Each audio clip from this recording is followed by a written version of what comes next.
2024 da KPGP. Iniciamos, então, às 13h35. Ah, tá. Vamos aguardar a confirmação da Patrícia. Então, a Patrícia acabou de fazer a confirmação. Iniciamos a nossa 10ª sessão ordinária, às 13h35, do dia 13 de novembro de 2024. Cumprimento também, além dos que estão nos assistindo aqui, os que estão conosco presencialmente, aqueles da sessão e os conselheiros e os que eventualmente estejam assistindo por outros meios, né, a partir da transmissão remota. Dia 13 de novembro de 2024, às 13h35, com a presença da maioria absoluta dos membros, declaro aberta a 10ª sessão ordinária de 2024 da Câmara de Administração, Planejamento e Gestão de Pessoas. Informo que se algum conselheiro presente estiver em férias, afastamento ou licença, deve abster-se no caso de votação. Passamos ao item 1, expediente, da nossa pauta. O item 1.1, apreciação da ata da 9ª sessão ordinária de 2024, da KPGP. A ata foi enviada com a convocação desta sessão para conhecimento. Havendo alguma sugestão de alteração ou emenda, peço que se manifestem no chat ou no microfone.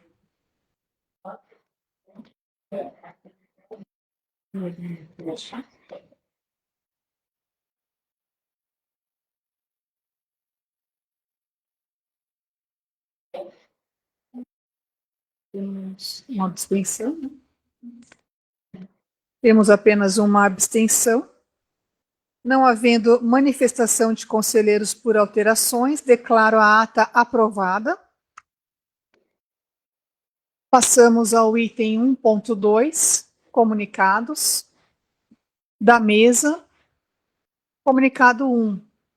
Informo que o prazo para relatoria do processo 23225005987-2023-52, que trata da elaboração política de mobilidade dos servidores, foi prorrogado por 90 dias, ficando para a apresentação do relato na primeira sessão ordinária de 2025, pelo conselheiro Edivandro Luiz Tecchio, uma vez que o conselheiro Marcos Antônio Beal pediu desligamento da comissão.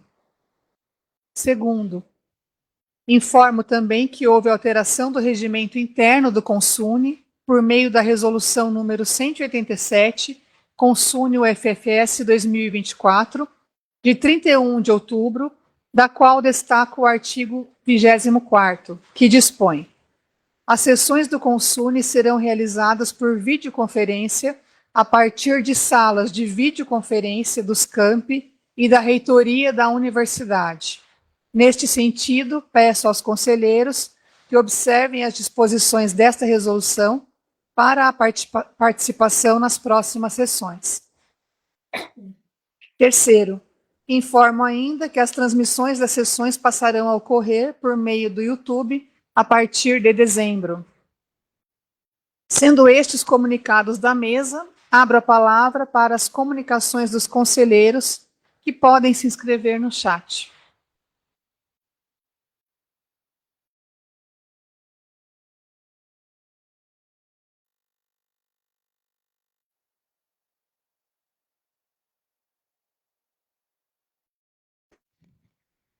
Não havendo nenhum inscrito, nenhum comunicado, declaro encerrado o expediente. Passamos para o item 2 da pauta, a ordem do dia. Submeto a pauta para aprovação. Item 2. O professor Bruno levantou a mão. Agora chegou a mensagem, colegas. Então, primeiramente, passo a palavra ao Túlio. Agora apareceu no chat talvez por questão de internet, depois passo aos demais. Conselheiro Túlio. Muito boa tarde, presidente Gabriela, colegas conselheiras, colegas conselheiros e quem nos assiste. Gostaria de fazer uma proposta de alteração da ordem do dia, presidente.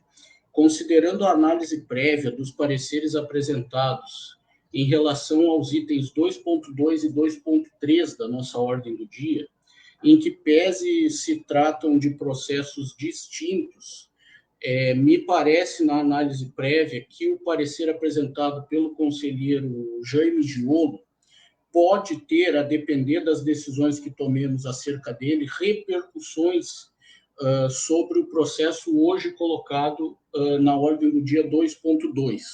Então, para que a gente evite a tentação de repente, querer rever decisões já tomadas, acho prudente que a gente fizesse a inversão dessa pauta, se não houver objeção, e analise primeiro o processo hoje colocado como item 2.3 e, na sequência, o processo hoje colocado como item 2.2. Apenas a inversão de ordem desses dois, presidente.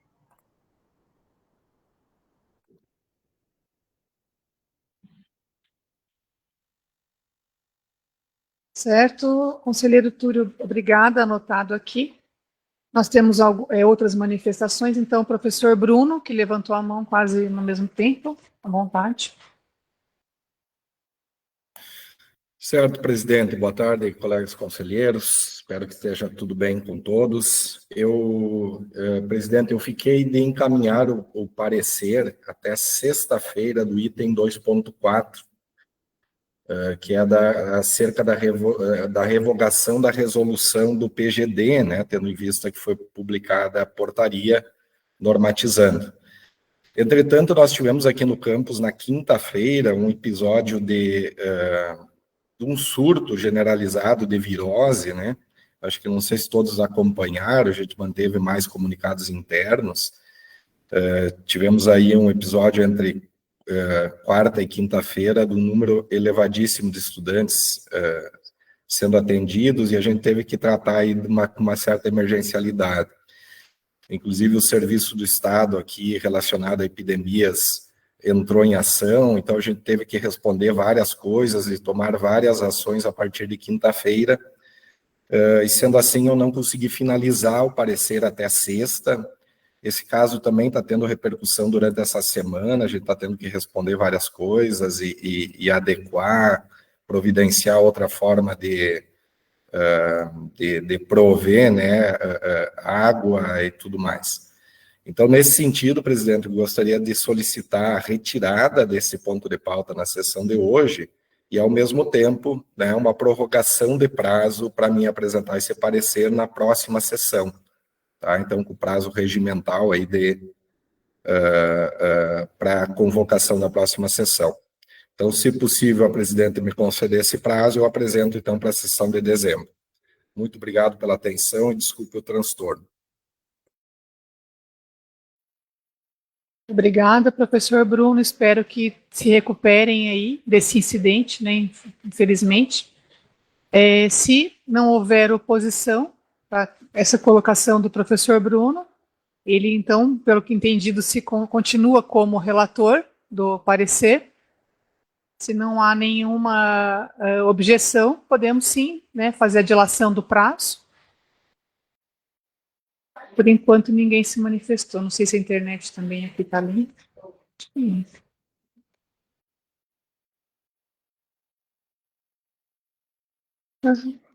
Em relação também à alteração que o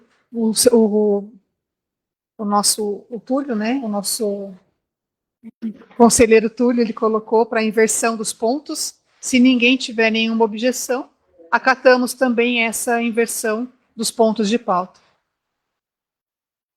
Não temos nenhuma manifestação até o momento. Não acatamos. Então, eu vou... Uhum. Só um momentinho.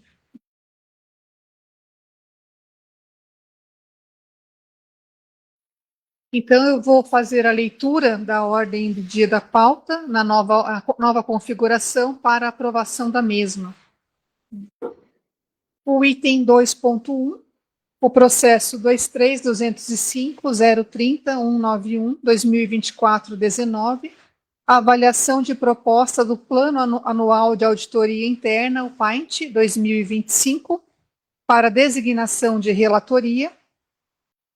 Item 2.2, processo 23205, 021.795/2024, recurso à decisão de indeferimento de pedido de servidor para compor força de trabalho em outro órgão, para apreciação do parecer do relator Jaime Giolo.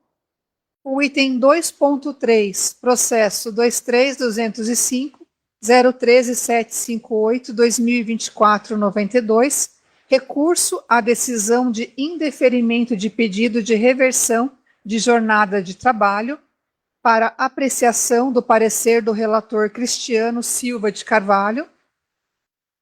O item 2.4, processo 23205, 005030/2024-97, solicitação de revogação da resolução número 37, Consune KPGP UFFS 2022, a partir de 30 de novembro de 2024, em razão da publicação da Instrução Normativa Conjunta, SEGES, SG-PRT-MGI, número 24/2023, e no âmbito da UFFS, pela portaria número 3.698, Gabinete do Reitor, UFFS 2024, que passa, então, para a relatoria a ser apreciada em dezembro pelo professor Bruno Wenzel.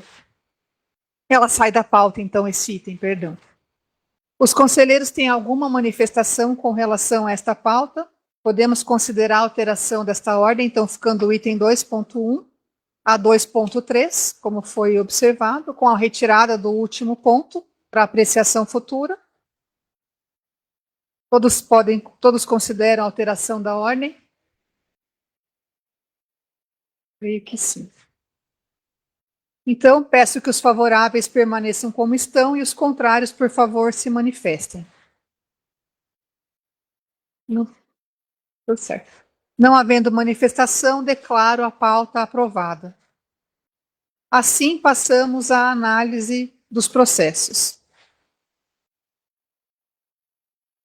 Item 2.1, processo 23205, 030.191/2024-19, avaliação de proposta do Plano Anual de Auditoria Interna, o PAINT 2025, para designação de relatoria.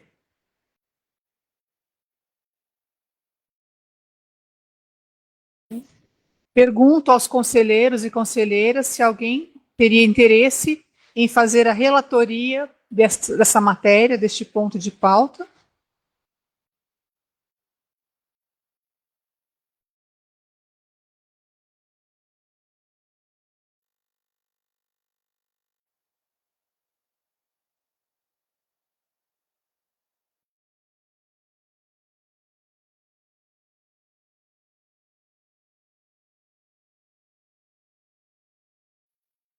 Só fazer uma colocação, colegas, esse processo é um processo anual, então ele vem recorrentemente à Câmara e ele tem que ser aprovado ainda no exercício de 2024. É importante que observemos esta questão.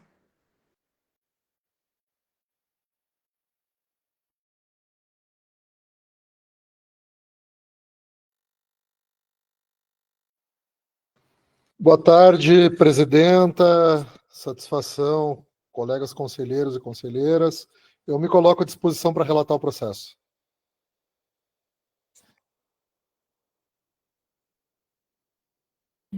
Boa tarde, muito obrigada, professor Luiz. Então, temos que definir o prazo, agradeço pela disposição em fazer o relato. Temos que definir um prazo para a entrega do relato. Então, como essa matéria tem que ser aprovada esse ano, né, automaticamente o prazo ele fica, a próxima sessão será dia 6 de dezembro de 2024, o prazo para entrega do relato é até 26 de novembro de 2024. Seria possível trabalhar com uma semana de antecedência, considerando que nós vamos ter 3 semanas até a próxima sessão? Sim, sem problemas. Aí eu poderia entregar até o dia 31. Certo. Sim, pode ser. Obrigado. Nada. É o dia 1º, porque novembro é 30. É. Desculpe. Obrigada, Cristiano. Dia 1º, obrigado, Cristiano.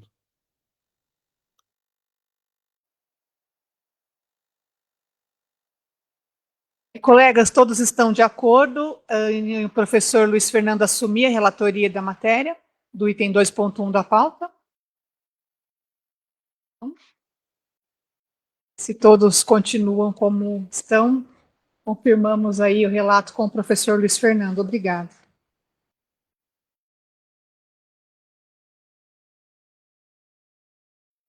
Passamos ao item 2.2 da pauta, o processo 2325021-795-2024-74, recurso à decisão de indeferimento de pedido de servidor para compor força de trabalho em outro órgão. Apreciação do parecer do relator, professor Jaime Giolo. Acredito que a gente né? Então. Muito boa tarde, presidente. Boa tarde. Boa tarde, conselheiros. Então, passou o tempo de dar alguns informes, né, mas só relatando que o diretor encontra-se, né, em atividade em Brasília, o coordenador acadêmico está em licença, né, e eu, como coordenador substituto, acadêmico substituto, então farei a leitura, tá, desse relato, desse parecer, certo? Então, deixa eu só projetar. Oi, Richelle, tu consegue compartilhar conosco? Sim, sim, eu vou compartilhar aqui o parecer para vocês. Tá. Então, deixa eu só aumentar um pouquinho mais, que fica melhor para vocês também. Aí. Bom, então, como já, né, relatado anteriormente, então, é o processo 23.205.021.795.2024-74, conselheiro relator, professor Jaime Giolo, datado em 8 de novembro de 2024. Então, pela decisão número 15, consune KPGP, fui designado para relatar na Câmara de Administração, Planejamento e Gestão de Pessoas o processo 021.795.2474, que trata do pedido da movimentação do servidor da UFES para atuar em outro órgão da Administração Pública Federal. Ponto 1 dos fatos, analisei todos os documentos constantes do processo e constatei o que segue.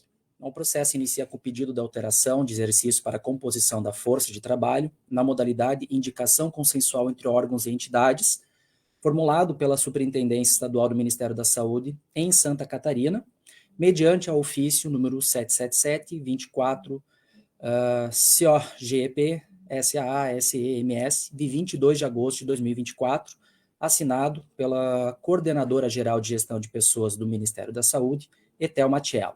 A movimentação solicitada se refere a um servidor da UFES, ocupante do cargo efetivo de engenheiro civil, lotado na Secretaria Especial de Obras. O referido ofício não apresenta nenhuma justificativa para o pedido formulado. Informa apenas que o referido servidor iria atuar na Superintendência Estadual do Ministério da Saúde em Santa Catarina. A Pró-Reitoria de Gestão de Pessoas, por meio do Departamento de Provimento, Acompanhamento e Movimentações, solicitou manifestação da Secretaria Especial de Obras, através do despacho padrão 666-2024, de 23 de agosto de 2024. A Secretaria Especial da Secretaria de Obras manifestou-se por meio de ofício 5724, de 18 de setembro de 24, dizendo que o assunto fora tratado na reunião de gestão em 16 de setembro, do que a posição da Secretaria é contrária à movimentação do servidor, porque a força de trabalho da Secretaria Especial de Obras da UF já se encontra bastante comprometida frente às demandas institucionais, e porque há uma alta demanda de projetos e serviços técnicos de engenharia oriundos do Programa de Aceleração do Crescimento PAC Universidades para os anos de 2024, 2025 e 2026. De posse da manifestação, a Secretaria Especial de Obras e o DEPAN emitiu parecer fundamentado e também contrário à movimentação do servidor, sugerindo o arquivamento do processo, o préstimo de informações ao servidor acerca dos autos e o préstimo de informações pelo gabinete do reitor ao órgão solicitante, informando a referida decisão. Por fim, diz o parecer, encaminhamos o processo ao reitor da UFES para decisão e providências recorrentes, conforme o parecer 49 da DEPAN de 20 de setembro de 2024. Parecer foi assinado pelos ocupantes dos seguintes cargos: assistente de administração do DEPAN, chefe do DEPAN, diretoria de administração de pessoas e pró-reitoria de gestão de pessoas. Em seguida, o DEPAN encaminhou o processo ao reitor, através do despacho padrão 734, de 20 de setembro de 2024, com o seguinte encaminhamento: segue para análise a manifestação do reitor, em resposta ao ofício 777-2024, de 22 de agosto de 2024, assinado pelo Coordenador-Geral de Gestão de Pessoas, Etel Matiello. Em seguida, devolver o processo ao DEPAN para demais providências. Em 24 de setembro de 24, por meio de ofício 197 do Gabinete do Reitor, encaminhado à senhora Etel Matiello, Coordenadora-Geral de Gestão de Pessoas do Ministério da Saúde, o reitor escreveu: em resposta ao ofício 777, a Universidade Federal da Fronteira Sul informa que, devido à falta de servidores, em paralelo a um aumento expressivo das demandas de trabalho resultante do crescimento das atividades de ensino, pesquisa e extensão desenvolvidas em nossos 6 campi, encontra-se em situação desconfortável em relação a pedidos desta natureza. Nesse cenário, a UFES tem sérias dificuldades em atender solicitações de movimentação de pessoal para outros órgãos, em especial quando são sem contrapartida de vaga. Fazê-lo implicaria em comprometimento da qualidade dos relevantes serviços públicos prestados pela UFES. Considerando essa realidade, vimos firmar que não autorizamos a movimentação do servidor público Rodrigo Emer, matrícula CIAP 1770862, ocupante do cargo efetivo de engenheiro, área civil, do quadro de pessoal desta universidade para compor força de trabalho na Superintendência Estadual do Ministério da Saúde em Santa Catarina. Paralelamente, o servidor em tela, em 25 de setembro de 2024, juntou o processo de despacho padrão 28/2024 do DPA, pedindo reconsideração da decisão do reitor com os seguintes argumentos. A gestora da Secretaria Especial de Obras, em sua justificativa para a negativa da movimentação, demonstra desconhecer a real necessidade de cargos para atendimento das demandas institucionais da referida secretaria. Os gargalos de projetos nunca foram relacionados ao cargo de engenharia civil. Atualmente, a Secretaria possui 4 engenheiros civis, sendo 3 lotados no Departamento de Projetos Urbanísticos e Arquitetônicos.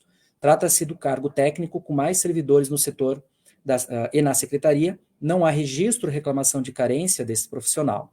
Ao contrário, nem quando da construção dos 6 campos da UFES, período de maior demanda de projetos e obras da instituição, haviam 3 engenheiros civis para atendimento das demandas de projetos e outros serviços técnicos temporários relacionados à área civil. O DPA praticamente atuou com 1 ou 2 engenheiros civis, pois, num passado recente, outro colega da DPA atuou como gestor da Secretaria e eu há mais tempo. Com relação a uma alta demanda de projetos e serviços técnicos de engenharia, oriundos do Programa de Aceleração de Crescimento, para os anos 24, 25 e 26, conforme publicado, a UFES foi contemplada pelo PAC com 6 projetos até 2026, sendo 2 deles já elaborados e 4 projetos para serem devolvidos nos próximos anos. Desses remanescentes, 3 serão replicações e outro projeto será diferente. Ou seja, demanda para desenvolvimento de apenas 2 projetos novos para os próximos anos. Tais demandas podem ser perfeitamente atendidas pela equipe existente, mesmo em caso de minha liberação para a movimentação. Ademais, quero destacar que na data de 30 de julho de 2024, estive no gabinete e conversei com o reitor João Alfredo Braida, onde expliquei que tinha essa oportunidade de movimentação e os motivos para minha solicitação de cedência. Também comentei que, antes de enviar o processo, queria consultá-lo e ele disse que a UFES não estava negando esses casos e que eu poderia dar prosseguimento no processo de movimentação, deixando entender que seria autorizado. Por meio do despacho padrão 756, de 24 da DEPAN, de 26 de setembro, o Departamento de Provimento, Acompanhamento e Movimentações encaminhou ao reitor o pedido de reconsideração formulado pelo servidor. Em 5 de outubro, por meio da decisão 51 no gabinete do reitor, o reitor, em face da manifestação do servidor, mantém a decisão anterior argumentando. A razão que justificou a decisão da administração é, basicamente, a carência de servidores técnicos administrativos em educação, conforme pareceres do setor de lotação do servidor, documento 3 do processo digital, e da Pró-Reitoria de Gestão de Pessoas, documento 4 do processo digital. A carência de servidores técnicos administrativos em educação na UFES é pública e notória, conforme manifestações públicas organizadas pela categoria nos últimos meses. Com relação ao diálogo relatado pelo servidor em seu requerimento, corrido em 30 de julho, confirmo que, de fato, o servidor foi orientado a realizar a abertura de processo formal, mas essa orientação jamais foi uma promessa de decisão favorável ao pleito. A abertura do processo formal é requisito básico para o cumprimento dos princípios da impessoalidade, reclamado pelo servidor, pois é no processo que devem estar as razões que sustentam a decisão, como ocorreu no caso em tela. Diante de todo exposto, até aqui, decido manter, nos mesmos termos, a decisão exarada em 24 de setembro de 2024, por meio do ofício 197, documento 6 do processo digital. No final de sua decisão, o remetente o remete aos autos a CAPGP Consune para análise do pedido em caráter recursal. Em 9 de outubro de 2024, pelo ofício 1069-2024, COGEP-CA-CMS, a coordenadora geral de gestão de pessoas do Ministério da Saúde, Thelma Tiello, repercutindo o pedido e argumentação do superintendente da SEMS-SC, Silvio da Costa Júnior, solicita ao reitor João Alfredo Braida que reconsidere sua decisão. Os argumentos apresentados nos ofícios são: a sede da SEMS-SC está localizada na Praça Pereira Oliveira, número 35, Centro de Florianópolis, de propriedade da União, e conta com uma área de terreno de 624 metros quadrados e área construída de 4.530 metros quadrados, com valor venal total, em dezembro de 2021, de R$ 16.756.989,72. Atualmente, o prédio é compartilhado com o Instituto Brasileiro de Geografia e Estatística, IBGE, e a Agência Nacional de Vigilância Sanitária, Anvisa. A SESM-SC ocupa em torno de 3.043 metros quadrados, incluindo todas as áreas comuns e não computáveis, o que representa 67% do edifício, sendo 4 andares ocupados por 80 servidores, sendo 60 servidores SEMS-SC e 20 servidores seção de auditoria, que incluem escritório, sala de informática, sala de servidores e dados, sala para videoconferência e salas de reuniões, subsolo e térreo, contendo os arquivos almoxarifado, e o 9º andar, que está desocupado, pois necessita de grandes reformas estruturais. Cabe à SEMS-SC a manutenção de toda a estrutura predial, e nesse sentido destaca a necessidade urgente de realização das seguintes ações estruturais: recuperação das instalações, estruturas e habitabilidade do 9º, último andar, substituição do telhado, substituição de telhas metálicas e cobertura, incluindo recuperação estrutural das mesmas, recuperação do revestimento e pinturas das paredes internas da alvenaria, reforma dos banheiros e reforma do piso, reforma das instalações elétricas, hidráulicas, sanitárias, telefônicas, substituição ou recuperação de todas as esquadrilhas de alumínio e instalação de toldos nas áreas externas e reforma total do rebaixamento de teto, modernização do sistema de combate a incêndios, reestruturação da subestação elétrica, recuperação e pintura de toda a fachada do prédio e modernização dos 2 elevadores instalados no prédio e casa de máquinas, que estão obsoletas, recuperação da cisterna. Além dos pontos acima mencionados, há ainda os serviços regulares, que envolvem a manutenções corretivas, como recuperação dos revestimentos dos reservatórios de água superior e inferior, mudança de layout com retirada e instalação de divisórias, pinturas e outros.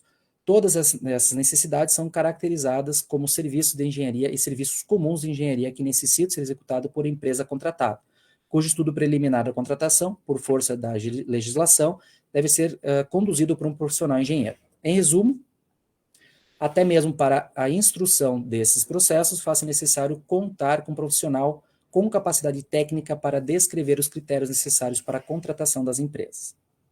Por outro lado, há a manifestação do desejo e da necessidade do servidor em tela em atuar na SEMS-SC, e além da necessidade dessa superintendência e da UFES, há também que se considerar a importância da atuação em órgãos distintos para aquisição de experiências, para ampliar o engajamento, a confiança, a performance e o bem-estar dos servidores. Ponto 10. Em 14 de outubro de 2024, por meio de mensagem eletrônica enviada ao presidente da CAPGP, Consune, o reitor acusa o recebimento do pedido de reconsideração descrito no tópico 9, diz o reitor. Esse novo pedido de reconsideração apresentado pela senhora Thelma Tiello, coordenadora geral de gestão de pessoas do Ministério da Saúde, sustenta-se basicamente no argumento de que a superintendência do Ministério da Saúde requer o engenheiro para dar conta de um conjunto de atividades, caracterizados como serviços de engenharia, que existem naquela repartição. Assim, considerando que, aparentemente, o Ministério não conta com servidor engenheiro, fez solicitação ao UFES de cessão do servidor, ocupante do cargo de engenheiro civil nesta instituição. Acontece que na UFES também há um conjunto de atividades que requerem serviços de engenharia civil, que envolve obras novas e reformas prediais e, portanto, caso a cessão se concretize, a UFES corre sérios riscos de ter essas obras atrasadas. Diante dessa situação, decido manter, nos mesmos termos, a decisão exarada em 24 de setembro de 2024, por meio do ofício 197. e, assim, remeto esse novo pedido à CEAPGP para juntada ao processo em tela, para julgamento em caráter recursal, junto com o pedido anterior, reitera sua decisão, desta vez em face do pedido de reconsideração formulada pela Coordenadora Geral de Gestão de Pessoas do Ministério da Saúde, Etel Matiello. Da análise sob o ponto de vista formal, feito o histórico do processo e considerando os teores dos documentos e o quadro normativo da matéria em questão, observo. O processo em análise trata de uma hipótese específica e bem delimitada, alteração de exercício para composição de força de trabalho na modalidade de indicação consensual entre órgãos e entidades. Foi exatamente essa a hipótese utilizada pela Coordenadora Geral de Gestão de Pessoas do Ministério da Saúde, Etel Matiello, quando formulou o pedido constante no ofício 777, de 22 de agosto de 2024. Ora, essa questão está claramente definida na portaria 8.471, de 26 de setembro de 22, que diz, no artigo 4º, o agente público federal poderá ter o seu exercício alterado para a composição da força de trabalho nas seguintes modalidades: indicação consensual entre órgãos e entidades ou realocação de pessoal. No artigo 5º, a indicação consensual para fins desta portaria configura a escolha de candidatos quando há alinhamento entre os órgãos e entidades interessados, com anuência do agente público federal mediante solicitação direta ao Ministério da Economia. Parágrafo único. A indicação de que trata o caput deverá contar com autorização expressa do dirigente de gestão de pessoas dos órgãos ou entidades interessados. Note-se que se trata de uma modalidade de composição de força de trabalho que só acontece por acordo entre órgãos e entidades que alinham seus interesses. Não havendo esse alinhamento de interesse, que se manifesta pela discordância de uma das partes, a operação não encontra respaldo para prosseguir. Nesse sentido, os pedidos de reconsideração que foram apresentados só podem ser interpretados como novos elementos para obter o convencimento da outra parte, pontos de negociação para buscar o alinhamento dos interesses. Nada mais do que isso. O alinhamento de interesses não pode ser imposto de nenhuma maneira. Não vejo como essas tentativas de acordo possam suscitar um recurso administrativo. Aliás, nenhuma das partes interessadas pediu o recurso e, a nosso juízo, nem poderia. Importa observar também que o parágrafo único do artigo 5º, acima transcrito, define o interlocutor que pronuncia e chancela o interesse do respectivo órgão, o dirigente da gestão de pessoas. Na atual tentativa de negociação da parte da UFES, não apenas essa autoridade institucional da gestão de pessoas se pronunciou, mas também o representante máximo da universidade, o reitor. Não há direito ferido e não se verifica qualquer infração administrativa nesse processo que possam ensejar o pleito de reexame da decisão em instância de recurso. Entendo, pois, equivocado o envio da matéria a este órgão colegiado.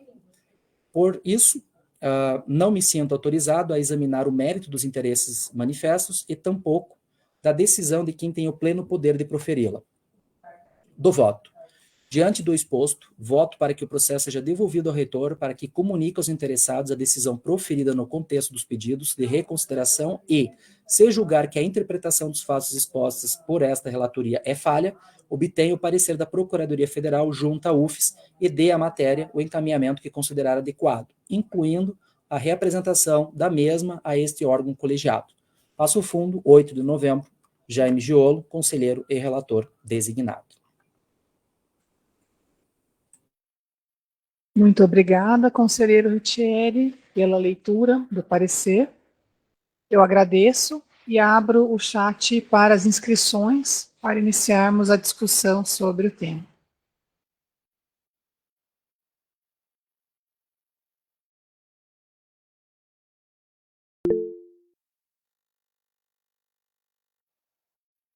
Conselheiro Cristiano, por favor, a palavra está contigo.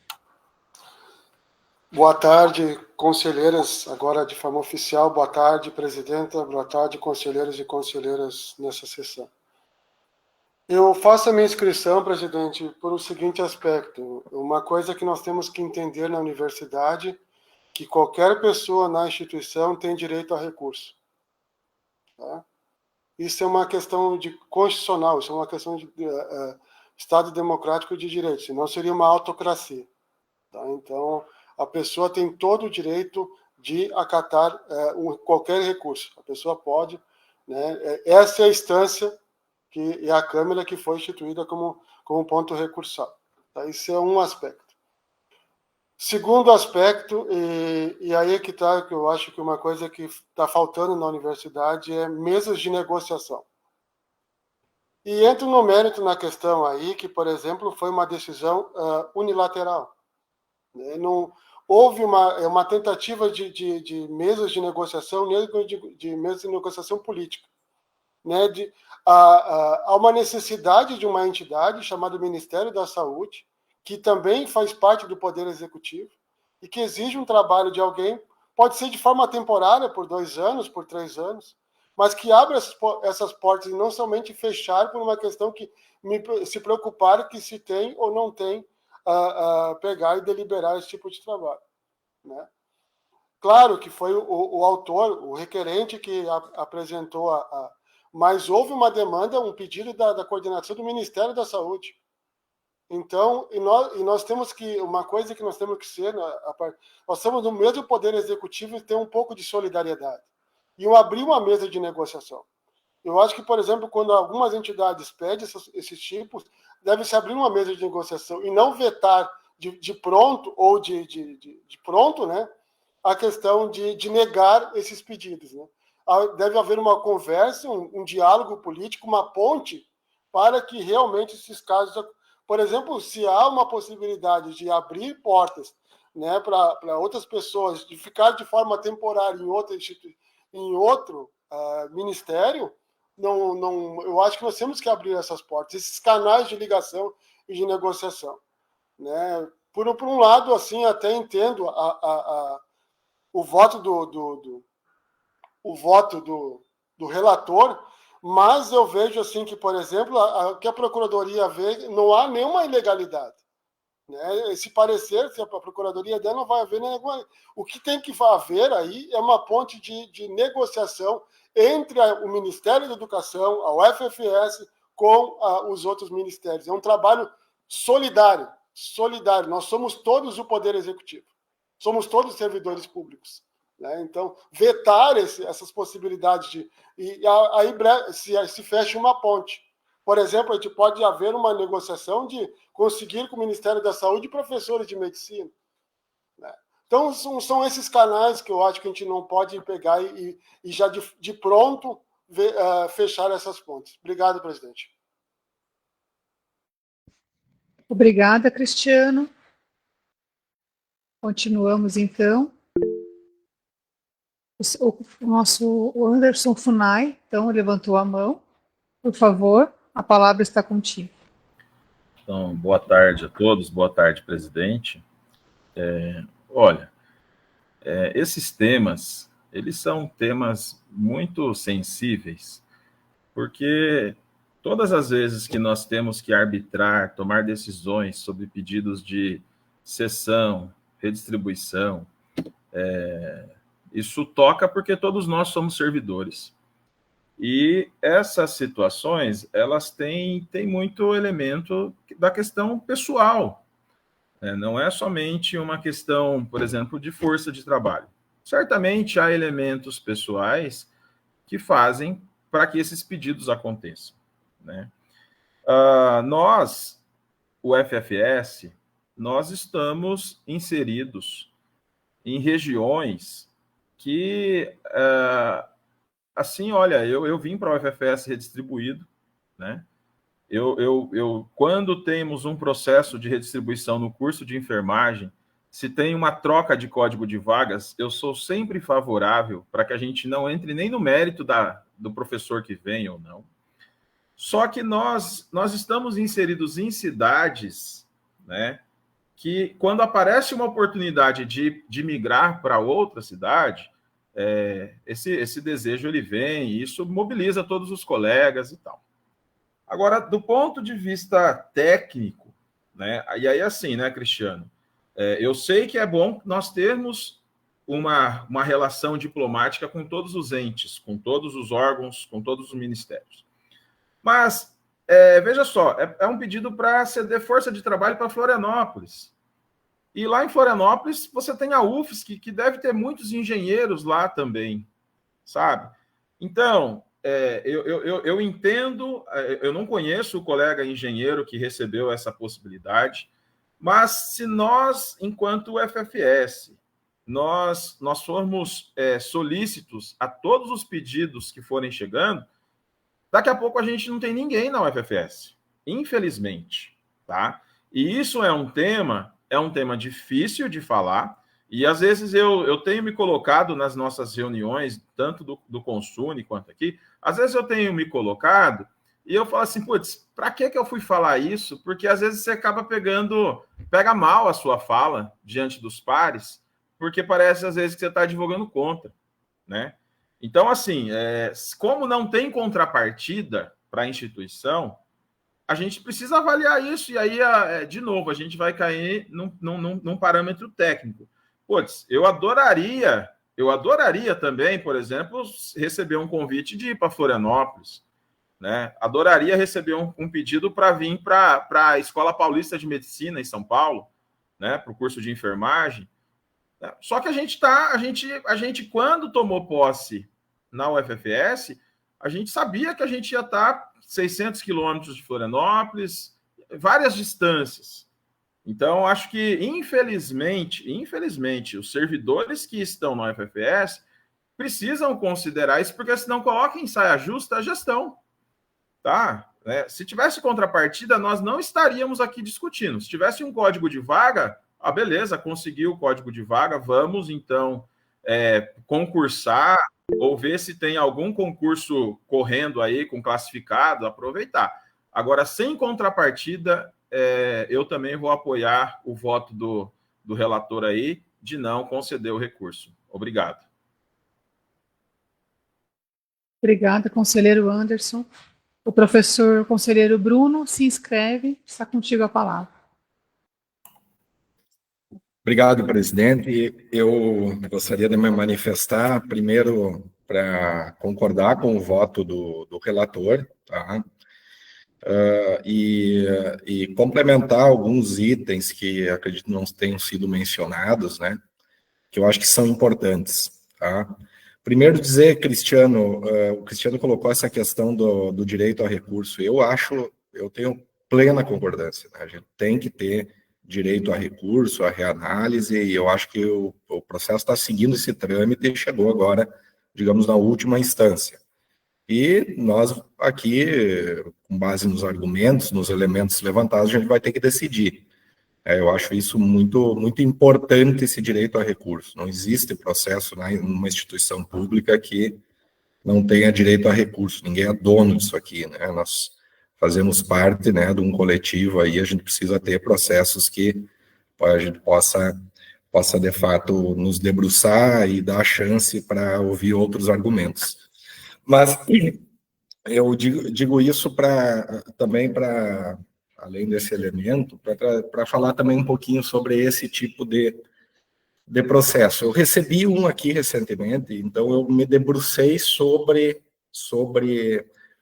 o tema, né? Como isso chega, essa nova modalidade, foi publicada uma instrução normativa nova há alguns anos, né? E assim, gente, só para trazer, quem sabe os técnicos estejam mais familiarizados com isso, mas existe hoje lá no CIGEP, no portal lá, um banco de talentos, tá? E aí é aquela coisa, os órgãos que têm autorização, então, eles vão lá, fazem uma seleção, as pessoas são selecionadas, e depois são chamadas ou chegam esses processos às instituições, acredito que todas devem estar passando por isso, né? Com esses pedidos, tá? Mas eu quero chamar a atenção o seguinte, normalmente eles dão algumas vantagens a esses servidores, né? Trabalhar remoto é uma das situações que oferecem, né? Então começa a ficar vantajoso. Algumas FGs, né? Então eles dão umas FGs, dão algum incentivo para o servidor querer ir para lá. Mas do ponto de vista de orçamentário, veja, nós estamos, digamos assim, cedendo uma força de trabalho para um outro órgão, e é aquela coisa, depois o povo olha e diz, olha lá, ó, o Ministério da Educação é o ministério que tem maior orçamento, olha só o orçamento, eles têm muitos servidores, eles têm um ministério inchado, né? mas ao mesmo tempo nós estamos cedendo a vários outros órgãos que não têm esses cargos. Então, de certa forma, é uma forma de nós, por dentro do Ministério da Educação, ceder orçamento a outros ministérios, né? Ou ceder força de trabalho para outros órgãos da administração pública. E eu acho isso uma estratégia péssima, sabe? Eu acho que esses órgãos eles têm que criar carreiras e criar cargos, né? De maneira que não venham esses pedidos como sempre chegam, né, às direções de campus. Então, estou com um pedido semelhante aqui, estou dando um parecer negativo também, e até coloquei o Conselho de Campus como instância recursal primeira, né? Para daí encaminhar o reitor e depois a pessoa interessada, se quiser, ainda vai pedir também um recurso aqui a essa Câmara. Então, eu acho importante que esse primeiro pedido, esse primeiro recurso, dado o cenário, obviamente, se nós tivéssemos servidores sobrando, eu acho que é dever nosso ceder força de trabalho, né? Mas não é o caso. Não é o caso. A gente vê aí no dia a dia, em vários campi, né, se manifestando em função da falta de servidores, a falta de força de trabalho na Secretaria Especial de Obras, que é uma delas, sim, que sempre demanda, né, bastante serviço de engenharia. Então, eu acho que seria um recado ruim se nós digamos assim, aceitássemos esse recurso. Tá? Acho que está bem fundamentado o parecer e quero aqui me manifestar a favor do relator. Obrigado. Obrigada, conselheiro Bruno. Continuamos abertos a novas inscrições. Conselheiro Túlio, a palavra contigo. Bom, quero contribuir, sem entrar necessariamente no mérito da matéria, até porque, no meu modo de ver, o que nós temos enquanto análise do parecer apresentado pelo conselheiro Jaime Giolo é uma decisão sobre o encaminhamento de devolução do processo ao reitor ou não. Então, nos termos do regimento deste colegiado, se nós decidirmos por derrubar o parecer, por negar o parecer apresentado pelo conselheiro Jaime Giolo, nós ficamos sem mérito para analisar. Nós vamos ter as peças processuais, mas não vamos ter uma peça de análise de mérito sobre a qual tomarmos decisão. Tá? E aí vamos precisar decidir o que fazer quanto a isso. Ou seja, o voto aqui, no meu entender, não é se nós acatamos ou não o recurso, mas sim se nós devolvemos ou não ao reitor nos termos colocados pelo relator que apresentou o voto. Então, esta é uma primeira coisa. A segunda coisa, eu queria dialogar com um entendimento que está sendo puxado, foi puxado pelo Cristiano, Bruno também se manifestou sobre isso, de que nós temos que produzir certa clareza, tá? E não quero dizer com isso que eu esteja correto, mas que este conjunto de conselheiros precisa produzir clareza sobre o que nós consideramos, nos termos do nosso regimento, uma peça recursal. Porque nem tudo o que nós aqui comumente chamamos de recurso é formalmente um recurso. Tá? Nós temos que tomar o cuidado na nossa instituição, porque o Conselho Universitário, nos termos do nosso regimento, ele é o órgão revisional dos atos do reitor. Grosso modo, significa dizer que este conselho pode ser acionado para revisar a grande maioria dos atos tomados pelo reitor da universidade e conduzir os processos de volta para ele com outra decisão. Tá? Isto não é necessariamente um recurso. No processo que tem, e aí nós vamos ter regulamentações de processos institucionais que sim apontam o Conselho Universitário como órgão recursal da decisão do reitor. São coisas ligeiramente distintas. No caso em tela, o que nós temos é uma sucessão de pedidos de reconsideração. E reconsideração é apresentada ao mesmo órgão que tomou a decisão. Então, nós tivemos, primeiro, consta dos autos do processo, uma decisão do reitor em negar o processo de composição de força de trabalho. O servidor, por sua vez, aciona o reitor novamente com um pedido de reconsideração, que recebe do reitor esta resposta. E, por fim, nós temos um documento, este vindo do Ministério da Saúde, que solicita de novo a reconsideração do processo. E aí, aqui sim, nós precisamos discutir se as sucessivas reconsiderações nós vamos considerar que precisam ficar sendo apresentadas ao reitor e ele sucessivamente dizendo, pelos mesmos argumentos, os motivos pelos quais negou a composição da força de trabalho, ou se nós vamos, em algum momento, considerar isso um pedido de revisão de ato do reitor, que aí é diferente. E aí, neste sentido, sim, competiria ao Conselho Universitário. Tá? Com o que nós temos apresentado até aqui, eu tendo a concordar que o melhor seria seguir o que está colocado pela relatoria do processo e fazer a devolução para o reitor, para que ele comunique às partes das decisões tomadas, inclusive sob o risco de eliminar, aí sim, o órgão recursal de análise de mérito, que seria a revisão do ato do reitor, esta sim de competência deste conselho. Tá? Então, eu queria só chamar atenção para esses aspectos, sem invocar, para mim, a verdade sobre isso, mas colocar como uma discussão que nós precisamos, neste conjunto de conselheiros, produzir entendimentos para não ficarmos presos a nomenclaturas de processo e tomando, eventualmente, posições equivocadas. Muito obrigado, presidente. Obrigada, Túlio. Na sequência, o conselheiro Cristiano levantou a mão. A palavra é contigo, Cristiano. Microfone, Cristiano. Microfone. Então, retomando, então, presidente, só para responder ao colega Túlio, a questão ali, ele pediu uma... Quando se apela, ele apelou, né? E a apelação se pode considerar como recurso, tá? É uma maneira de, olha, vou apelar para o conselho, tá?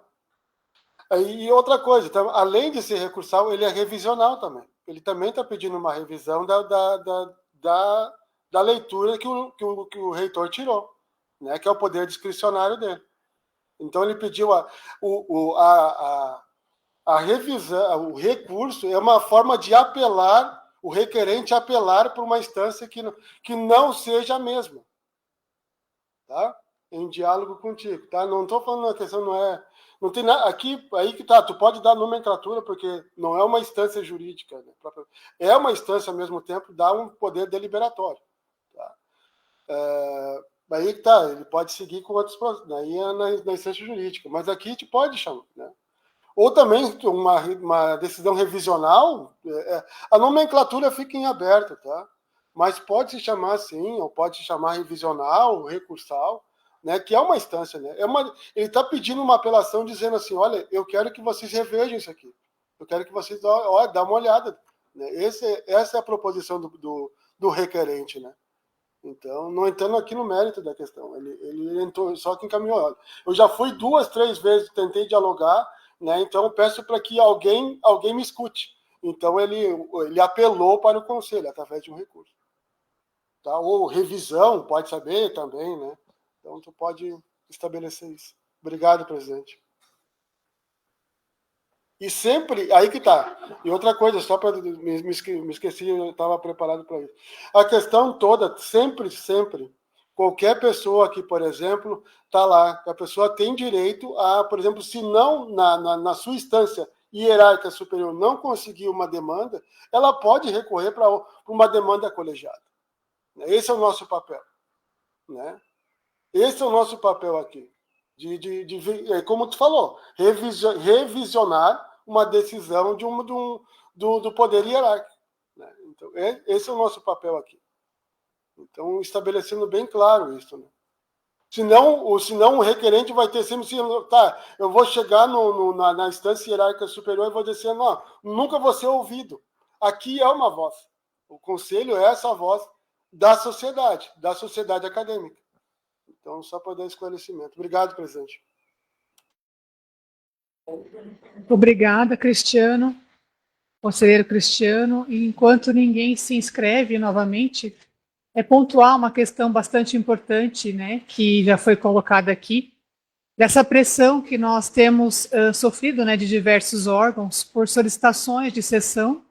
E como foi dito, né, nós não temos contrapartida de vagas e muito dificilmente a vinda de outros servidores, sobretudo de capitais aqui para o interior, né, salvo algumas condições específicas. Então, essa é uma questão nacional, né, não é uma questão da UFFS. Tem-se no horizonte o estudo, né, da provisão, então, de vagas substitutas para a TAI também, em determinadas condições. É objeto de estudo, inclusive em fóruns nacionais, mas esse é, de fato, uma questão que nos chama a atenção, não só da UFFS, dos grupos em que eu participo, de você não ter essa contrapartida, né? E vários órgãos reclamando bastante, várias instituições reclamando bastante, porque todos de alguma forma enfrentam algumas dificuldades que nós enfrentamos também aí na RAT, né, relação aluno-técnico, entre outras. Eu concordo aí com a fala do Túlio, né, do conselheiro Túlio, e não tem mais nenhum inscrito, né? Nós temos, a princípio, 2 caminhos. Um poderia ser até a reformulação do voto, né? Não sei se essa é uma possibilidade, ou encaminharmos, né, a votação para o que foi relatado, a própria voto, né, do relator. Então, é algo para que nós pensemos no encaminhamento, uma vez que não temos mais nenhum inscrito até o momento. Então, coloco para vocês, não sei, o Ritieri, né, a possibilidade de reformular o voto, ou que passemos, então, para o regime de votação do que foi relatado.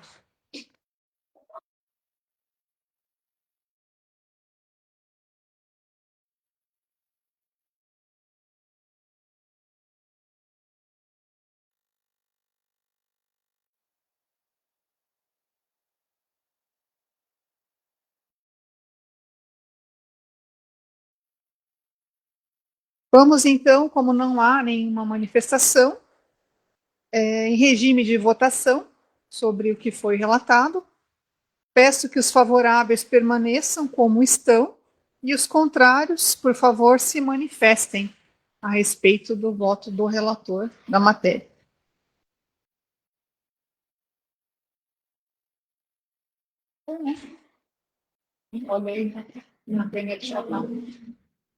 Não havendo manifestação, declaro o voto do relator aprovado.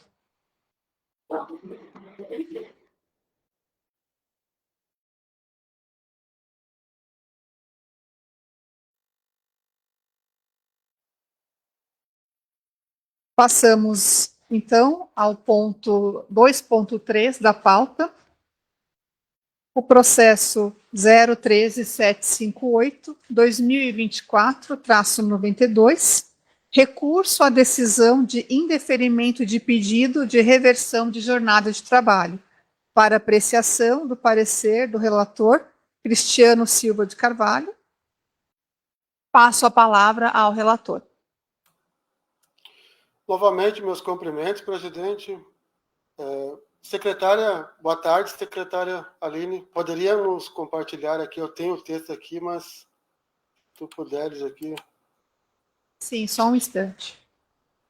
Só para uma defesa, uma questão de uma pequena oratória, tá, presidente? Uma introdução ao processo em tela. O processo em tela, eu li todo o encaminhamento, tá? Ele tem umas nuances, tá? Ele não é a peça principal, tá, presidente? A peça principal é outra que eu vou falar posteriormente, mas só para deixar claro, né? Ele deve ser uma pensada dentro de um processo no todo, né? Então, só para devido esclarecimentos, uma introdução a esse trabalho. Vamos lá, então, a leitura em tela. Histórico. Então, processo 23.205.013.758/2024 de 92, assunto, então, é direitos e vantagens de pagamento, reestruturação e alteração salarial. Interessado, Raul Távora, tá? Então, como conselheiro, tá? e como membro desse conselho, já explicando para vocês, quando eu fui pesquisar sobre o proponente, o requerente da processo, ele estava com o antigo nome. Então, agora o nome social dele é Raul Távora, né? Então, eu peço para que no campus Realeza, quando eu fui pesquisar, o nome da pessoa ainda está com o nome anterior. Conversar, então, com o próprio requerente. Então, esse recurso ao colegiado da Câmara de Administração, Planejamento e Gestão de Pessoas do Conselho Universitário tem fulcro no artigo 5º, inciso 34. Aí eu repito que nos quais todo cidadão tem o direito de peticionar em defesa de direitos e abusos. Com isso, acata o recurso do interessado, ou a revisão do interessado, né? O recurso do interessado a esse colegiado deliberatório. Registre que aqui esse processo é um apensado, e não a peça principal do interessado, pois aparece o processo 23.205.0098.006/2024-11, no qual é sobre um pedido de plano de educação formal, o PLEDUCA, onde o interessado está no programa de doutorado em Administração e Gestão de Inovação em Chapecó, Santa Catarina, e o campus que trabalha não tinha horas de capacitação, e com isso foi pedido que diminuísse a carga horária de 40 para 30 horas. Todavia, o interessado é o primeiro colocado para a integralidade de sua deliberação. Aqui houve um erro, então, aqui, peço asterisco, de sua liberação. Houve um parecer que o segundo colocado do mesmo campus foi liberado por esse egrégio colegiado a usufruir de forma integral horas para o PLEDUCA. Nesse sentido, o interessado, para não perder o seu PLEDUCA, resolveu diminuir a sua carga horária e, com isso, o seu provimento. Os gestores do campus Realeza aprovaram, além de sua liberação integral, a conversão de 30 para 40 horas. Porque é importante uma política de qualificação robusta que fortalece o quadro de servidores da Universidade Federal da Fronteira Sul. Contudo, a divisão de benefício pediu um parecer da Procuradoria sem o processo principal e do reitor, que negou a conversão de 30 horas para 40 horas. Relatório técnico. Ao analisar os processos 23.205.0098.06.2024-11 e também o processo 23.205.23.273 de 2022, traço 45, importante ressaltar que o interessado fez as entregas de plano de trabalho e pactuação, teve os pareceres da chefia em setembro de 2024 para ter o afastamento em 2025, na ordem 36 do processo 23.205.23.273, 2022, traço 245. Ao ler os processos, não houve pedido dos gestores do campus em que o interessado trabalha a solicitação de diminuição de carga horária. Importante ressaltar que o PLEDUCA visa qualificar o FFS. Houve aqui uma espécie não deliberada de reduzir o provimento, sendo que os demais servidores obtiveram e tiveram o direito de ter o afastamento integral para ficar participando. Com isso, o interessado apresentou em sua defesa o princípio da isonomia no serviço público e na Constituição Federal da República Federativa do Brasil, de 1988, está escrito: todos são iguais perante a lei, sem distinção de qualquer natureza. Houve que muitos pareceres sobre essa temática e deu margem a feições jurisprudencial e administrativa, no qual o interesse privado supera o interesse público, e sim o contrário. A pergunta é, onde está o interesse público? Esse interesse está na alta qualificação dos técnicos administrativos em educação, que assim proporcionam uma qualidade no serviço público, pois a educação formal fomenta o ensino, a pesquisa, a extensão e a cultura. O interesse público está em fortalecer uma política de educação, no qual o retorno do servidor após o seu doutoramento poderá ser um incentivador das políticas públicas da educação superior. É ter um colega com criticidade para incentivá-lo a apoiar a universidade pública com ciência e consenso da autoridade. Ao terminar, coloque em verbos o despacho padrão número 24 de 2024 na ordem 7 do processo 23.205.03.758, traço 24 traço 92, no qual o interessado expõe a aplicação desigual das normas ao permitir que outro servidor em condições idênticas mantenha a jornada de 40 horas demonstra claro desvio de finalidade. Por outro lado, a alta administração, em sua defesa, alega no despacho padrão 664-24 do Gabinete do Reitor, número 5 do documento digital. O caso do servidor autorizado a afastar-se fora dos limites do PHP-CAP, em função de ter seu recurso acolhido pela CAP-GP Consul, processo 2023, 23.205, 0090, 86-2024-11, não pode ser usado como referência no presente caso, pois o afastamento fora dos limites do PHC se deu pelo reconhecimento de erro procedimental da COP, ou seja, da administração. Voto do relator.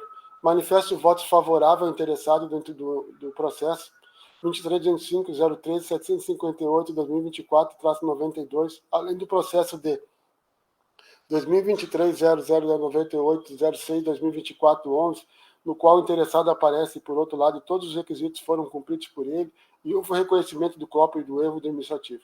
Decido por negar a decisão 47/2024 do Gabinete do Reitor, número de ordem 8 do documento digital exaurado em 21 de agosto de 2024. Despacho 664 do Gabinete do Reitor, do Reitor número 5 do Código do Documento Digital. Em suma, é o voto do relator. Então, presidente, eu manifesto favorável ao processo tanto que essa semana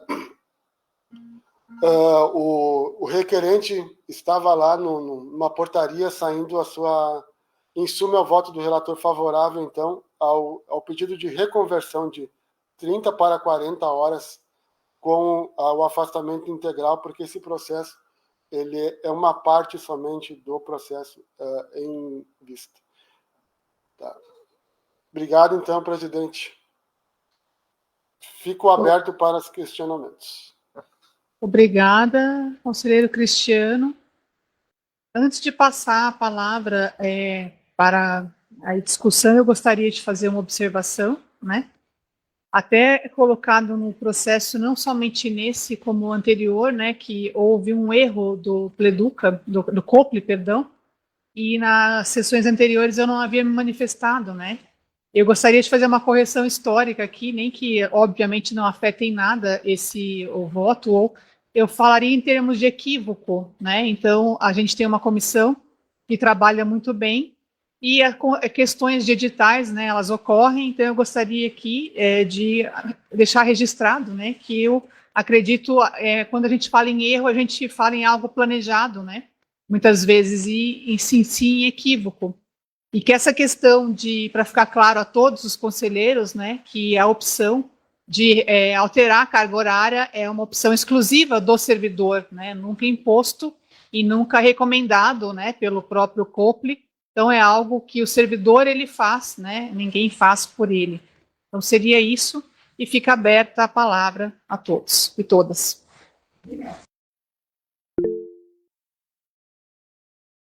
Conselheiro Túlio, levantou a mão, a palavra está contigo, Túlio. Bom, neste caso em específico, eu estou acompanhando a análise realizada pelo conselheiro Cristiano, e aí aqui eu não faço nenhuma objeção com relação a direito recursal, já me manifestei sobre isso no processo anterior. Mas eu preciso agregar neste processo uma falha processual, no meu modo de ver, que está presente neste e estava presente no anterior. Em que pese eu concorde plenamente com o conselheiro, no sentido de que o recurso é um direito administrativo e que as instâncias superiores podem ser acionadas, as instâncias precisam ser acionadas. Tá? E eu não vou afirmar que elas não foram, mas eu posso afirmar, com base nos autos do processo anterior e deste processo, que não consta no fluxo processual o documento que aciona este conselho como recursal, seja para reconsideração, seja para recurso. O que nós temos é um entendimento de que veio por encaminhamento do reitor, mas nós não temos uma peça onde o ferido de direito solicita a revisão a este conselho e acho que deveria ter, tá? Observação apenas. Então, assim, eu vou apresentar aqui um conjunto de coisas que eu acho que precisam ser enfrentadas para análise de mérito dessa situação fática apresentada nesse processo.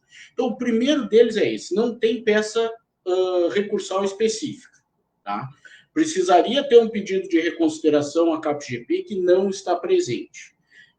Então, nós não temos, dentro do processo, como traçar uma linha de quem foi que pediu esta reconsideração. Né? A gente compreende que deva ter sido, obviamente, o servidor afetado e acredito nisso.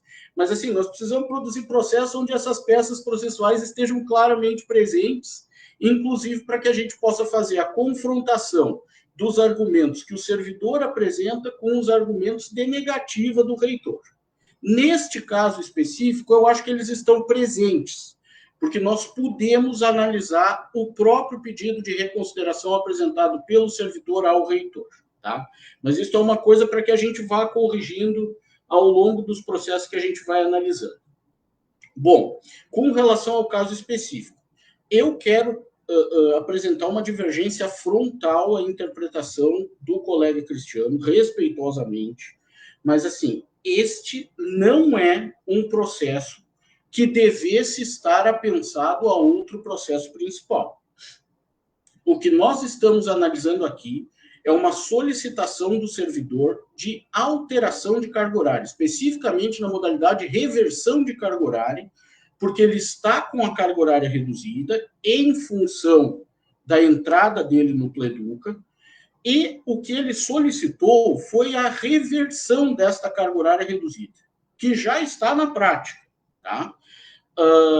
O que ele traz como argumento, aí sim, é o outro processo que passou por esta Câmara, onde a gente decidiu, por equívoco do COPRE, uma reclassificação no edital do Pleduca deste ano, que fez com que algumas pessoas fossem, né, reclassificadas diante daquele resultado inicialmente colocado.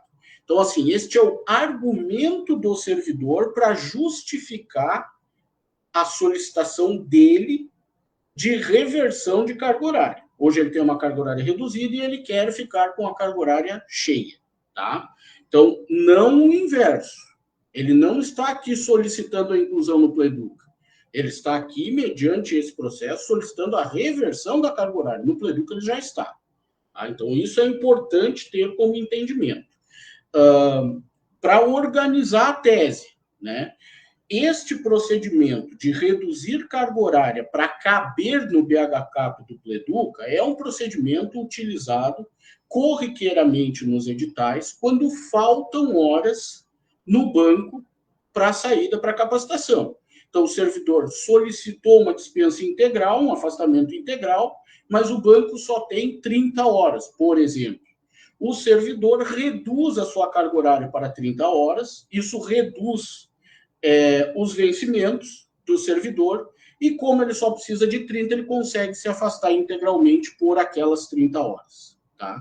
Não é um procedimento que aconteça toda hora, mas é um procedimento corriqueiro em que o servidor se enquadra em uma situação de falta de horas no BHCAP. O que aconteceu aqui que está sendo alegado pelo servidor, para que a gente consiga entender isso?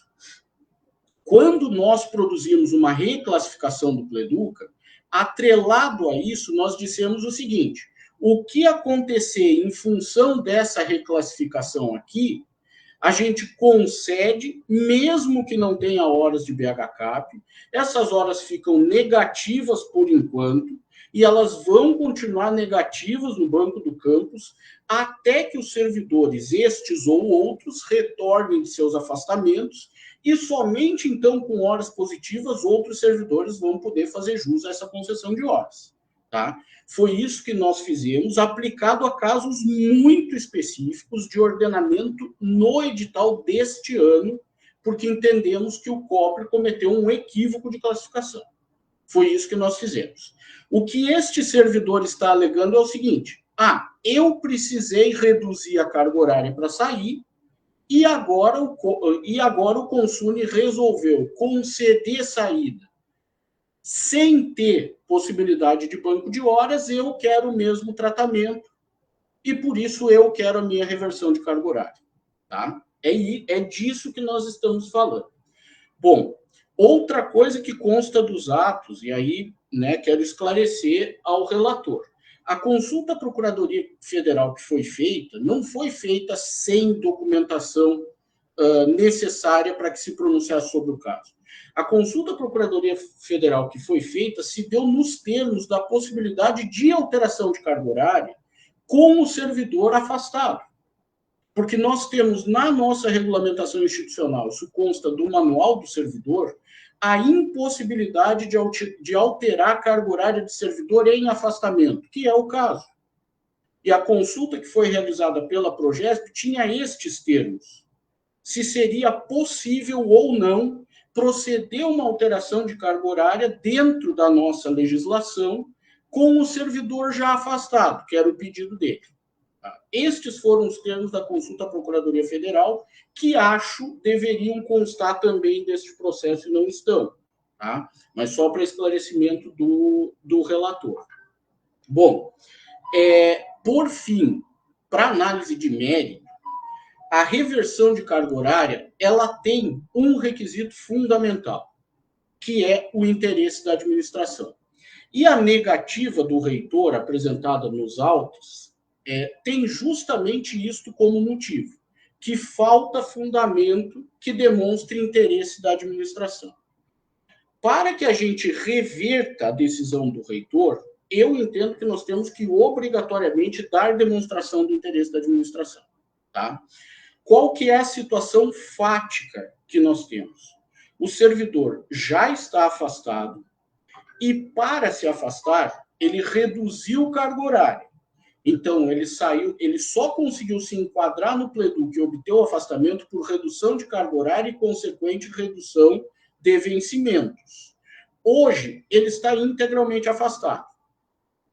Se este servidor tiver a sua carga horária revertida, o único efeito que isso vai ter será restabelecer os vencimentos do servidor, sem alterar a interação dele com o trabalho institucional, uma vez que ele esteja afastado, e sem possibilitar um ganho no exercício do curso de doutorado que ele está fazendo, senão o restabelecimento da remuneração.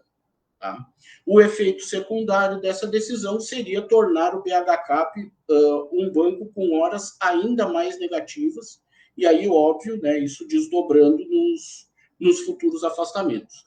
Mas o que eu quero chamar a atenção é isso. Nós precisaríamos produzir aqui uma defesa de interesse, de interesse da administração, cujo efeito único seria a alteração dos vencimentos do servidor e, portanto, particular. Então, nós teríamos aí que fazer o exercício e enfrentar esse exercício de conseguir justificar isso dentro de interesse da administração, o que pode ser possível, mas vai nos exigir queimar um pouco de fosfato nesse caso. Muito obrigado pela paciência, conselheiros. Obrigada, conselheiro Túlio. Conselheiro Cristiano levantou a mão. A palavra está contigo. Bem, primeiramente, presidente, eu vou considerar, então, a questão de trocar as palavras de erro por equívoco. Tá? Então, com toda a respeitabilidade, com as devidas vênias, então, onde é que houver a palavra erro no relatório, se trocará por equívoco. Tá? Então, isso já de bate pronto. Em resposta ao colega Túlio, se não me engano, o nosso requerente aqui, o servidor que pediu, ele tinha um processo anterior que era de 2022. Ele estabelecia que ele tinha direito a afastamento integral até o dia 31 de dezembro de 2024. Está lá no processo. Esse mesmo processo que eu citei, por isso que ele é um apensado. Porque é o processo principal, por exemplo, como é que apareceu essa conversão de 30 para 40 horas? No caso de 2024, do novo edital? Essa que é a questão. Porque a peça principal, que ele teve direito era de 2000, é o primeiro processo que eu cito aqui, que é aqui que é o processo de 2022. Deixa eu só ver aqui. Vocês podem conferir lá todo o processo do colega servidor. Esse processo aqui, 23.205, 23.273, 2022-95. Ele é o primeiro colocado no processo de afastamento integral. Tá? E ele tinha direito até 24 de dezembro de 2024. 31 de dezembro de 2024. Tá? Então, vocês podem conferir lá. Aí apareceu do nada, nesse novo processo, um pedido o pedido de conversão, ele deve ser. Por que ele é uma pensada? Porque ele não é a peça principal, porque não aparece, por isso que não aparece nenhum documento. Porque não aparece ali o documento que eles pediram para ele converter de 30 para 40 horas. Aí sim, daí tu poderia considerar como processo principal. Tá? Ele não tem, por exemplo, ele não tem valor em si, só para responder ao colega Túlio, tá? Então tá bem claro, por isso que não aparece ali. Onde é que está o principal? Onde é que sai? Onde é que ele começa a encaminhar o pedido dele? Ele diz, olha, apareceu aqui, né? Tá dentro do processo maior, que é o de 2000, o primeiro processo, o segundo processo de 2024, tá? Porque houve esse equívoco. Obrigado. Obrigada, Cristiano. Antes de passar ao Anderson, Cristiano, quando eu falo a questão do equívoco, é em relação a mim, não a ti, tá? Porque anteriormente isso veio em outras reuniões e eu não defendi, né, os colegas ali que trabalham comigo, mas não foi nem algo proposital, né? Depois, refletindo e dialogando com eles, a gente tem um entendimento mais profundo da questão do edital e tudo mais. Então, eu me refiro a mim mesma, não a ti, tá? Acho que, desculpa, não ficou claro, tá bem? Então, passo a palavra agora ao conselheiro Anderson. Boa tarde novamente. E vejam, olha só como que essa câmera, ela sempre é colocada em saias justas e bem justas, né? Quando o colega Túlio traz esse histórico aí, dizendo que o servidor, ele aceitou fazer a redução da carga horária para poder ser contemplado com afastamento, naquela ocasião ele aceita, né? E ele estando afastado, pede reversão de carga horária para 40, e aí na fala do Túlio, né, fica bem claro, olha, a vantagem visível é um aumento da remuneração, né, porque está afastado, está fazendo lá a sua pós-graduação e tal. Então, me veio à memória aqui aquela situação, por exemplo, do pessoal que vem de redistribuição para o FFS e pede, assina um termo dizendo que abre mão daquele valor para conceder a mudança. O pessoal, não, a gente concorda, não abrimos mão desse auxílio porque entendemos que é do interesse do servidor e não da instituição, a mudança do local de trabalho. Mas depois ele entra com uma ação, né, querendo reaver aquilo que ele abriu mão num certo momento. Então, de novo, né, acho que nós precisamos estar nessa posição agora de deliberar situações. É bastante desconfortável, mas não dá, porque na hora que a vantagem foi concedida, você aceita. E aí depois você faz um movimento para querer reverter. E aí, acho que nesse aspecto, a gente, assim, olha, nós estamos no serviço público e às vezes a gente é tão queimado na função, mas acontece cada tipo de pedido que às vezes a opinião pública, isso aqui é público, né? Está sendo gravado, está sendo transmitido. Então, assim, eu vou ser contrário, né? Não dá para reverter. E se o prazo para terminar o afastamento já está ali chegando ao fim, a hora que terminar, entregou lá a sua dissertação, entregou a sua tese, está tudo ok, restitui a carga horária e ponto, né? Acho que os acordos que eles são firmados, eles precisam ser honrados. E aí não dá para querer reverter a todo custo, a todo preço, infelizmente, né? Mas, de novo, essa Câmara aqui, ela são colegas nossos de trabalho, né? E a gente tem que tomar decisão que às vezes o colega não vai compreender, não vai aceitar, mas o interesse da instituição ele também precisa ser considerado, né? Então, obrigado aí e sinto, né? Não é confortável essa situação, mas não dá para acolher o pedido. Obrigado. Obrigada, Anderson. Conselheiro Cristiano, palavra com você. Eu não sou advogado de defesa do requerente, do servidor, mas eu estou aqui como relator do processo. E eu li os dois processos, os maiores, onde é que ele pediu. Só para esclarecimento ao Anderson, tá? Anderson Funai, nosso colega, eu gostaria de fazer o seguinte questionamento. Aonde está o documento de solicitação que ele disse, olha, eu aceito converter de 30 para 40. Quando tu aceita o auxílio, não aceita o auxílio mudança, tu assina um documento.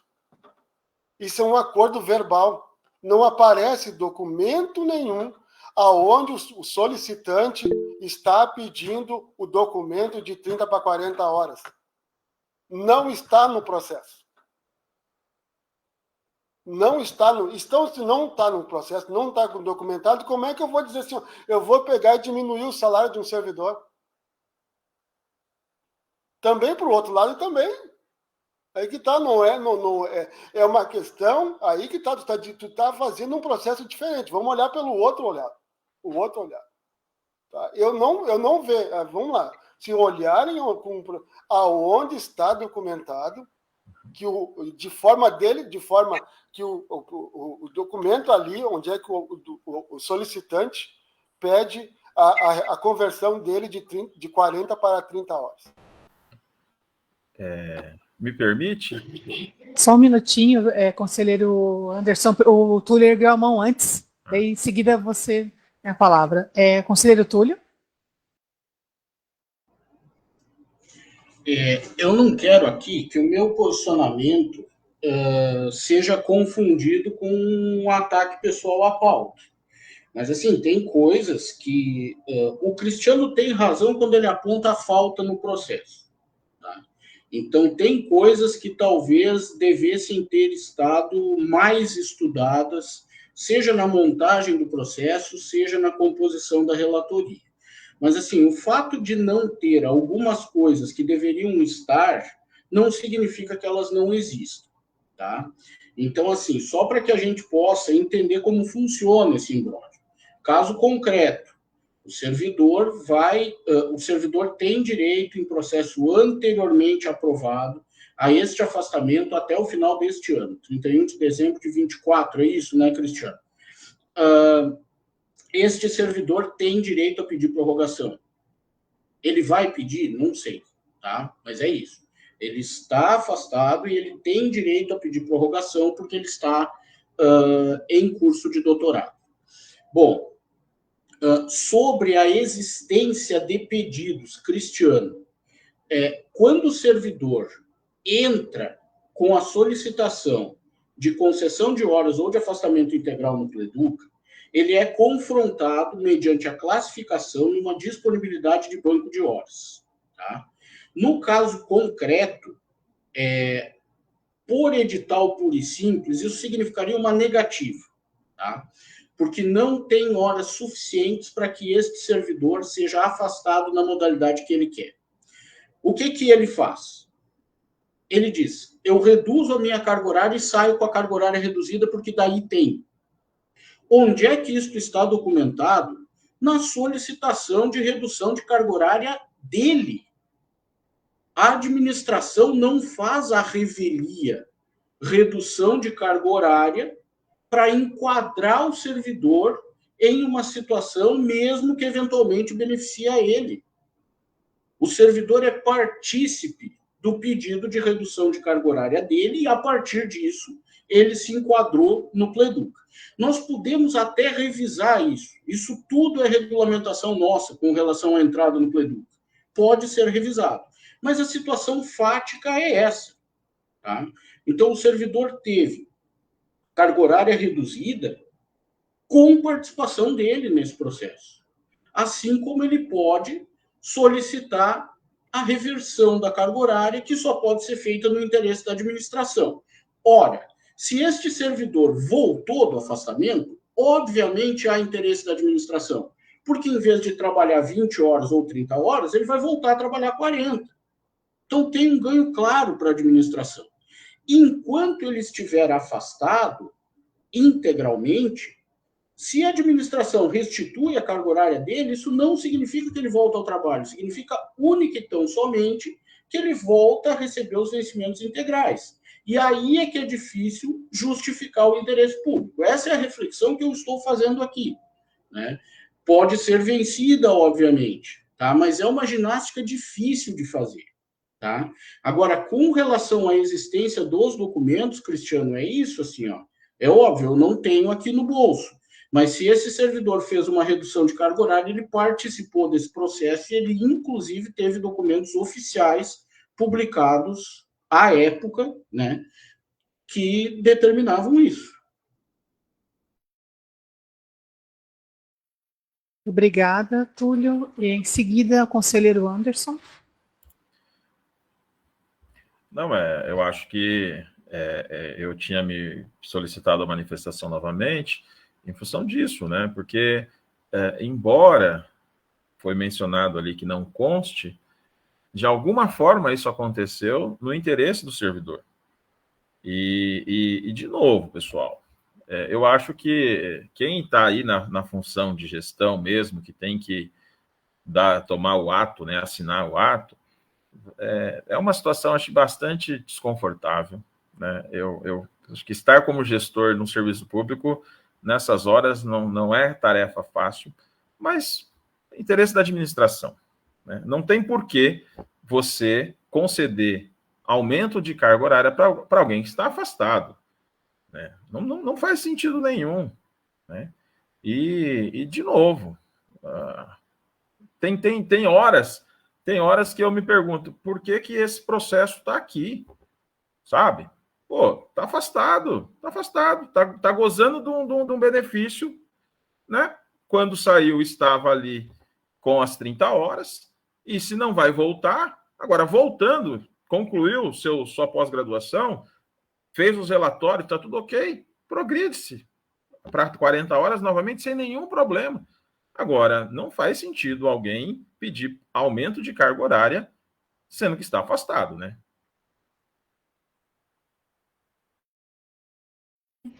Obrigada, conselheiro Anderson. Não há manifestações no momento. Cristiano levantou a mão, então, Cristiano. Eu só ia responder, porque, por exemplo, nesse caso, puxa, não gostaria de... Porque tem o mesmo... Ele é primeiro colocado na vaga e o segundo conseguiu integral com 40 horas. Tá? E só para mais um complicador. Tá? Eu não queria porque tem... Mas aí que tá. Eu não vou pegar isso, olha, eu não posso usar uma jurisprudência para um e uma jurisprudência para outro. Tudo bem, vamos lá. Não, mas olha só. Anderson? Este servidor, ele está afastado. Ele conseguiu o benefício, ele não teve... O processo anterior foi o que eu relatei, né? É esse que gerou aquela situação do equívoco. Naquela situação, o direito do servidor não estava sendo assegurado. Neste caso, o direito foi assegurado, ele está afastado. Agora, realmente, o Túlio, na fala dele, disse, olha, não é uma coisa que acontece a todo dia, a toda hora, mas corriqueiramente é um ajuste de interesses para que você consiga ser contemplado naquele edital, sabe? Nós somos servidores, nós sabemos como como as coisas podem acontecer, né? Então, neste caso, nenhum direito foi negado, ele foi afastado anteriormente, né? Agora ele está querendo fazer um pedido que não tem fundamento no interesse da instituição pública. Agora, assim que ele concluir o seu doutorado, o seu mestrado, sua pós-graduação, opa, é o tempo ali da gestão de pessoas processar e ser reintegrado às 40 horas. É isso. Mais uma dúvida. Ele estava em afastamento até dia 31 de... Como é que, por exemplo, apareceu uma questão de conversão de 30 para 40 horas? Essa que é a dúvida. É esse que é o ponto. Nesse período aqui, enquanto ele está afastado, houve um pedido de conversão de 40 para 30. Ele estava fazendo a sua capacitação, assim como os demais, integral. Afastamento, ele disse, olha, teve que mudar lá todo o relato. Olha, então tá, vamos descontar então. Pô! e ele é o primeiro colocado, mas tudo bem. Eu mantenho, de forma integral, o voto do relator.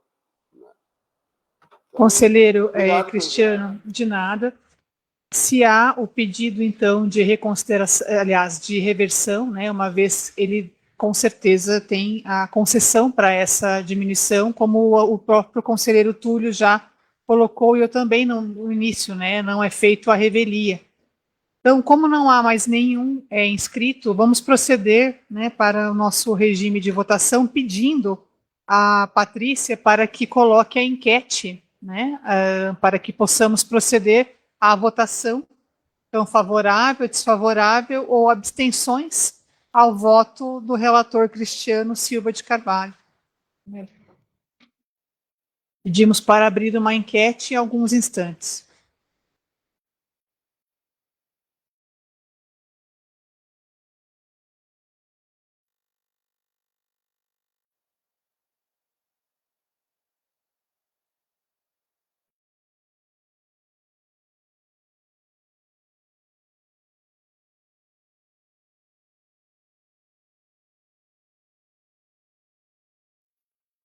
Colegas, boa tarde. Presidente, boa tarde. Quando a enquete é preparada, posso esclarecer uma dúvida aqui? Sim, pois não? Seguindo a revisão do regimento interno do consumo, nós estamos acompanhando a sessão aqui, eu e a professora Camila, na sala de conferência do campus. E eu não sei, pelo equipamento da Cisco que nós temos aqui, penso que a enquete não vai aparecer aqui nesse equipamento. Então, eu não sei como é que a gente procede, se vocês aguardariam também um minutinho para a gente entrar pelos nossos equipamentos aqui para poder registrar nossos votos na enquete. Oi, professor Bial, sim, pode entrar na reunião. Podem fazer a entrada na reunião. Ok, obrigado. Mato.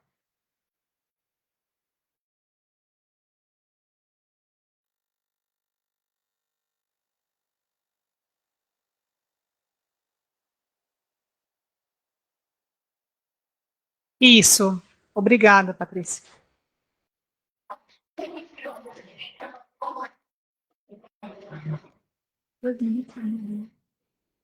Só um minutinho, fazer a conexão do professor Beal e da Lira.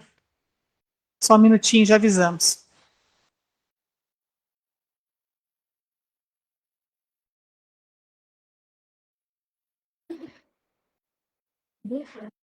Pode ser 2 minutos.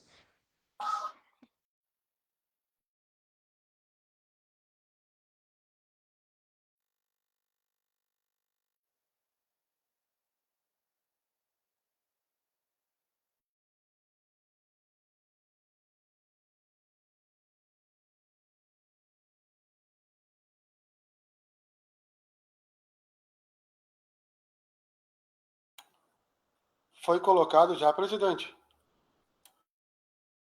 Ainda não, o pessoal está entrando na sessão. para poder fazer o voto.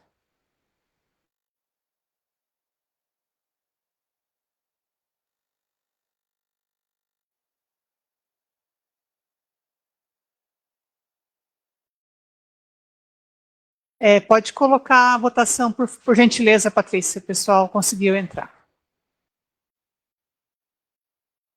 Pode colocar a enquete. Então, sim, favorável ao voto do relator, não, desfavorável e abstenções.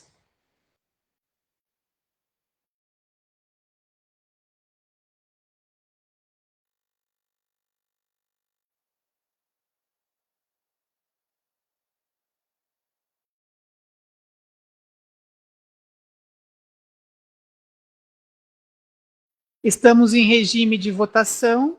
Na tela inferior à direita tem o triângulo, a bolinha, o quadradinho ali. Né? A partir dali dá para visualizar já a enquete está aberta.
Olá, a enquete foi finalizada.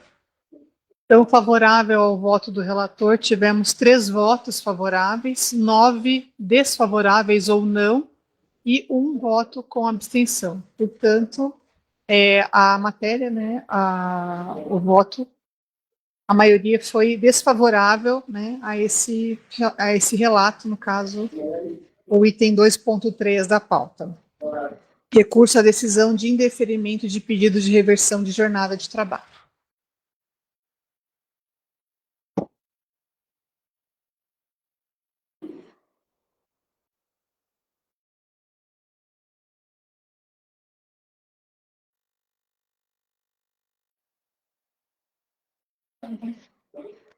Então, um questionamento aqui meu e da mesa, qual seria o encaminhamento nosso, né? A Câmara ela vai indeferir a solicitação do servidor, ou faremos o encaminhamento ao reitor, né? Ao exemplo do que foi tratado anteriormente, qual que é o entendimento dos nossos conselheiros sobre o encaminhamento a partir daí. O Cristiano, então, levantou a mão. Contigo, Cristiano. Presidente, se não foi aceito o voto do relator, fica decidido o voto do reitor. Né? Como a questão fica exarada, o despacho número fica favorável ao despacho 660, decisão 47/2024. Então, foi aceita a decisão do despacho do reitor, a decisão 47. Tá? Muito obrigada, Cristiano. Sim. Então, foi o voto fica a manutenção da decisão 47 do gabinete do reitor.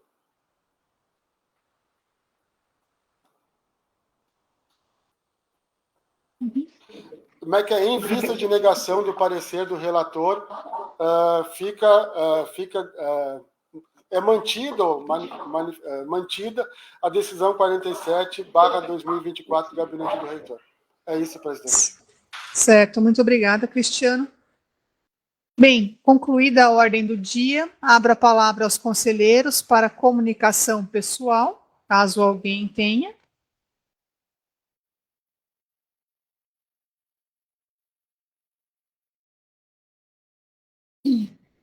Ótimo. Não havendo mais comunicados, agradeço a todos e todas e declaro encerrada a 10ª sessão ordinária de 2024 da KPGP, às 15h20. Obrigada, um abraço a todos.